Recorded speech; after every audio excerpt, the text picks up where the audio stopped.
Good evening, ladies and gentlemen, my colleagues, the Minister of the Department of Trade, Industry and Competition, Minister Park Stau, the CEO of Naspers, South Africa, Ms. Putima Anyele Dabengwa, the Group CEO of Naspers, Mr. Fabrizio Ploiso, the Group CEO.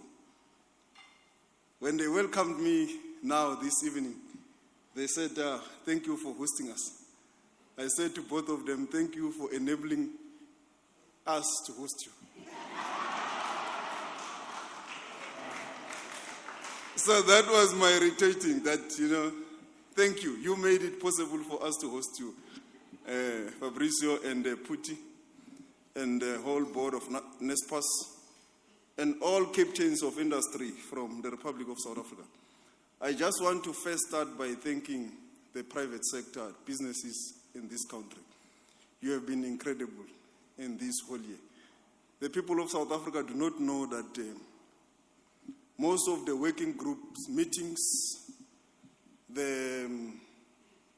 some of the groups, side groups, the social summit today, there was a lot of food. Even the president was surprised that 5,000 people were fed with no problems, no glitch, nothing. They were full, everyone. Across all the events we have had, the Leaders Summit that we will be having. Most people do not know that it was because of the big partnership and the good partnership between government and the private sector.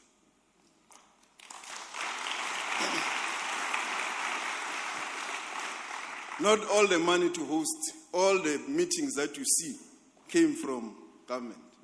It was a joint effort. And I want to request us to stand up and just clap hands for ourselves.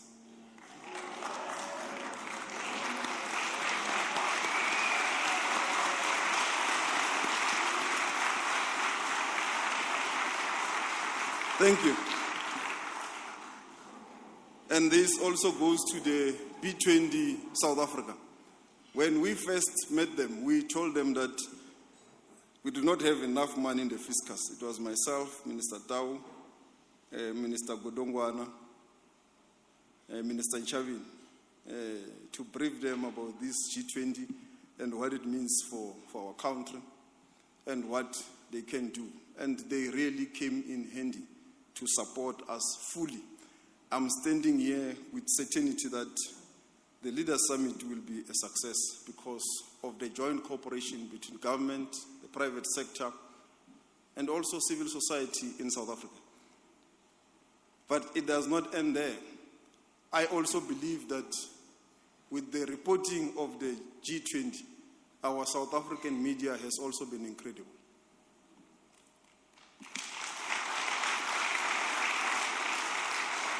It has been an incredible journey from the South African media, from the handover process in Brazil up until to date, reporting accurately, and when there are challenges, they will report and so forth, but it has been an incredible journey from our media in this country. And for that, I also want to thank the South African media in the manner in which they have reported on the G20 South Africa presidency. And also when there has been falsehoods, the South African media was the first to say, this is not correct, this is not South Africa. These are the correct states in South Africa. We do have challenges, but these are the challenges that we're dealing with. In whatever issue you want to raise, be factual about our country. And I think that is an important role of all in any thriving constitutional democracy. It is my esteemed honor to welcome you to Johannesburg, South Africa, for the first G20 on the African soil during the duration of the Leaders Summit this weekend. This major gathering takes place when South Africa's economy is beginning to turn the corner. The winds of change are no longer on the horizon, they are here. Our network industries, once strained and now stabilizing, energy and logistics, the lifeblood of any thriving economy, are being revitalized through decisive leadership and bold reforms, through Operation Vulindlela. And again, it has been a good work between government and the private sector that has enabled this to become a reality. Today, load shedding is behind us. I've seen skeptics about the ongoing beautification of the city of Johannesburg. I said, but if the G20, it is indeed a catalyst for service delivery and for maintaining and bringing the city of gold to be what it was, let it be.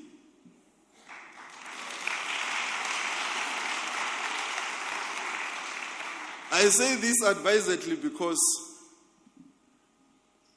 on the eve of the 2024 general elections, we were being criticized. There were a lot of skeptics that we have now gone for about 3 months without load shedding.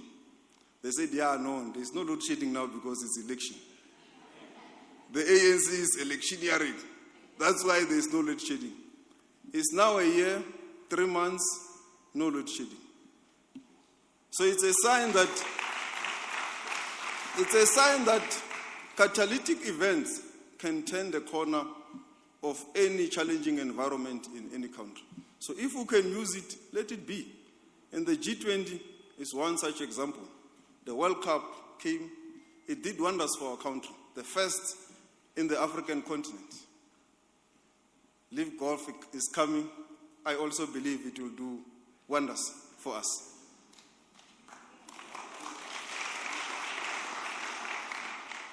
This progress is not just isolated, it's part of a broader wave of reform driven by Operation Vulindlela, which continues to unlock South Africa's economic potential one sector at a time. The official unemployment rate fell to 31.9% in the third quarter of 2025, from 32.9% in the second quarter. South Africa is out of the FATF grey list. This wave of positive sentiments was amplified last week, November the 14th, when S&P Global Rating delivered South Africa's first sovereign credit rating upgrade in the nearly 2 decades, raising the long-term foreign currency ratings from BB minus or negative to BB positive or plus. The upgrade cited stronger growth prospects, improved fiscal consolidation, and reduced contingent liabilities, particularly reflecting improvements in the energy sector. While South Africa remains below investment grade, the upgrade is significant. It lowers borrowing costs, broadens the investor base, and signals renewed confidence in the country's reform trajectory. Our creatives are receiving awards left, right, and center. From Tyler, Blake Coffee, and what a wonderful orchestra singing here. This is the talent, the skill that this country has. You will never go to any city in Europe and you don't find the best opera singer coming from South Africa. From Amsterdam, London, Austria, anywhere you go in Europe, there is the best opera singer from South Africa. They also ask me, can you sing opera? I say, no, the opera I sing is the choir one. I can't do that one, the one that you want. This year of the G20, we have also showcased our country, from the Table Mountain in Cape Town, Durban, KZN, Hluhluwe, the Kruger National Park, Sun City, Pilanesberg. All the guests have seen all those areas. I hope that at some point we'll be able to have credible numbers in terms of tourism, in terms of what this has done to the economy. The curtain is now closing. The groundbreaker, the biggest event of them all, the first in the African continent, this week in Johannesburg, the City of Gold, which was built by men and women from all over our continent and beyond, from near and afar. Migrant workers came here in search of their pot of gold. Too many of the ordinary people who built this city. It is simply known as Egoli. Mina, because I come from Bushbuckridge religion, the place of gold.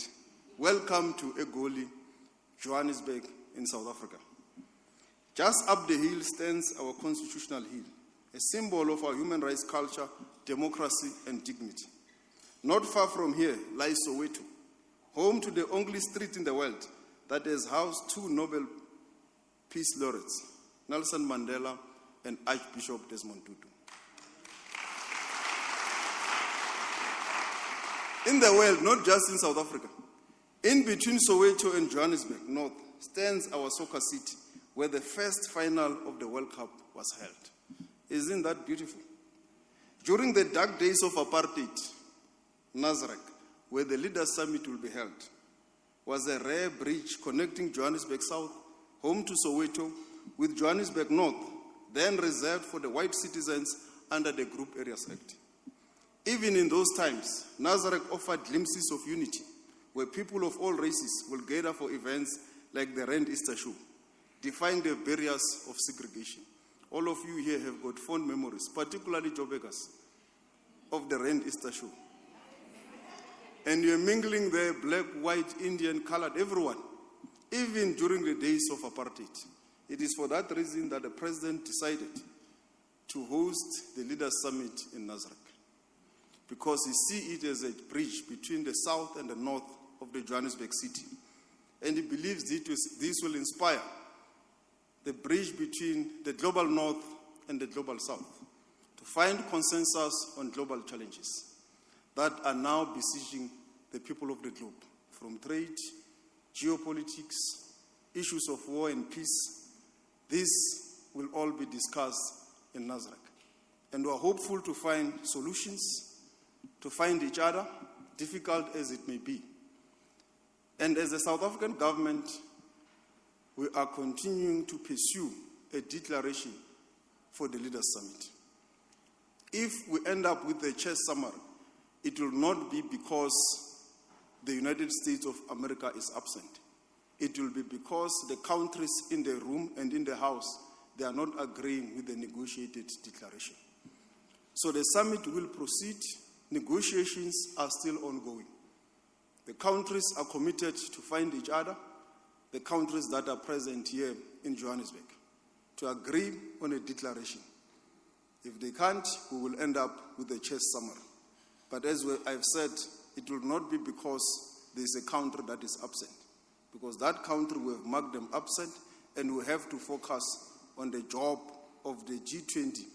Because if one country becomes absent and it paralyzes the G20 not to take any decision, it means it will be the end of the G20.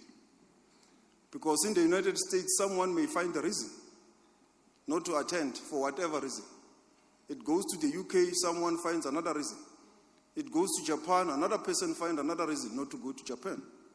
What then happens to decision making? This should be a move to ensure that there is decision by the G20, whatever nature and format it comes up with, whether it's a chair summary or it's a declaration, but there will be a decision of the G20 in South Africa, and we are committed to ensure that it happens.